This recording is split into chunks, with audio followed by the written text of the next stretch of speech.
Europe 1. Le grand direct des médias sur Europe 1, Guillaume Janton. Et tout à l'heure, on sera avec Elsa Fayer pour parler de sa nouvelle émission sur NT1, 10 couples parfaits. Mais pour l'heure, place à notre décryptage média. Et ce matin, on s'intéresse à la guerre de l'Access qui s'annonce pimentée pour la rentrée avec la nouvelle formule de Touche pas à mon poste. Du côté de TPMP, les grandes manœuvres sont lancées, Caroline Bonacossa. Oui Guillaume, côté coulisses, on s'organise en bataille rangée chez H2O, la société de Cyril Hanouna, pour réussir la nouvelle saison et surtout faire oublier une fin d'année compliquée. Une piqûre de rappel ? Le canular jugé homophobe, le départ de plusieurs chroniqueurs historiques, le boycott des annonceurs et la suppression des écrans pub pendant 3 semaines. Cette séquence de fin de saison a été rude pour TPMP. Après une petite semaine de vacances, Cyril Hanouna est revenu à pied d'œuvre pour bosser sur la rentrée. Effectivement, une fin de saison compliquée. Alors, quels sont ces nouveaux changements annoncés dans Touche pas à mon poste ? Tout d'abord, on change la forme. Donc, nouveau décor, nouveau plateau et nouvelle identité visuelle. Ensuite, on s'attaque au fond.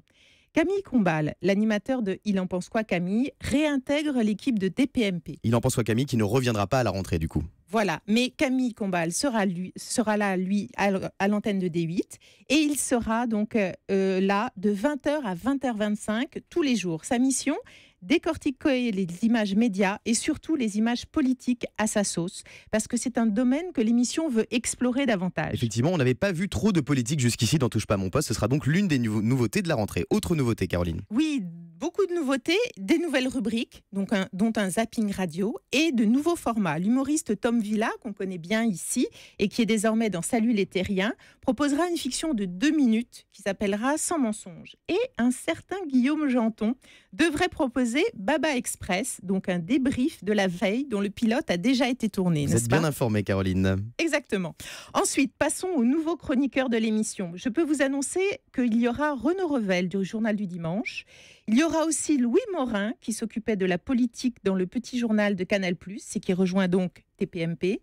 La journaliste militante Rokhaya Diallo qui rejoint donc TPMP, c'est une activiste très impliquée dans la lutte contre le racisme. Elle avait été classée en 2013 par le site Slate, 36e française, la plus influente sur les 100 françaises les plus influentes.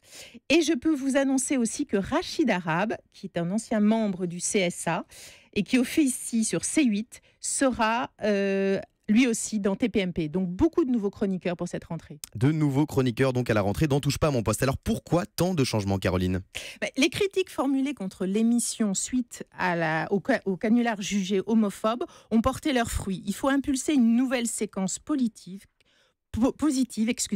pour rassurer les téléspectateurs et les annonceurs. Ces changements, ce sont autant de gages d'une nouvelle ère de TPMP, à cheval entre le TPMP de l'année dernière et le Grand Journal, en fait. C'est l'envie, en tous les cas, de la production, qui fera donc la part belle aux médias, radio, presse écrite et télé, et avec plus d'éditorialisation. Le pitch, ça pourrait être retour aux fondamentaux et feel good forever. Feel good forever. Alors est-ce que ça peut marcher, cette nouvelle formule de Touche pas à mon poste ?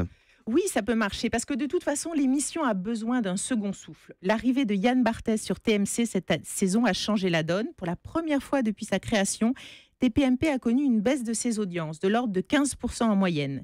L'émission affiche en moyenne sur l'année entre 20h et 21h 1,3 million de téléspectateurs, alors qu'il y en a 1,1 million sur quotidien du côté de Yann Barthès, ce qui veut dire que TPMP ne devance que de 200 000 téléspectateurs quotidiens. Et l'émission de Yann Barthès devrait davantage traiter de médias à la radio, avec un nouveau venu dans ses rangs qui sera Julien Belvert, le rédacteur en chef du site Pure Média. Donc TPMP a vraiment raison de muscler son tour de table avec de nouveaux experts et de nouvelles personnalités politiques, et on décryptera ce match dès la rentrée. À la rentrée, effectivement, la rentrée de Touche pas à mon poste avec énormément de nouveautés à prévoir. Merci Caroline.